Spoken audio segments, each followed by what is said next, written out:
أحرزت الجزائر انتصارا جديدا على المستوى الإفريقي، وذلك بعد نجاحها في فرض ما يمكن اعتباره فيتو جزائري في قبة الاتحاد الإفريقي بعد إجهاض انضمام الكيان الصهيوني إلى أهم منظمة إقليمية في القارة السمراء الذي كان يريد بث سمومه فيها. المزيد في تقرير كريم عليلوش.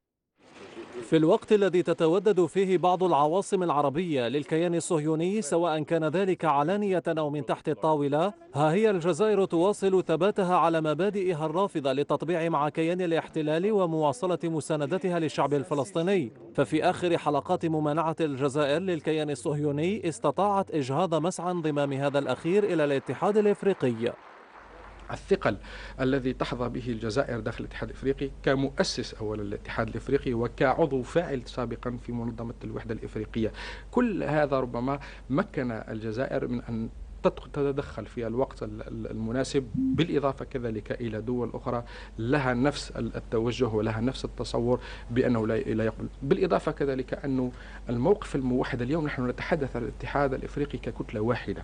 الجزائر وبحنكتها الدبلوماسية وعت مخططات الكيان الصهيوني الذي كان يريد من خلال دخوله قبة الاتحاد الإفريقي نشر مشاريعه الهدامة في القارة الإفريقية.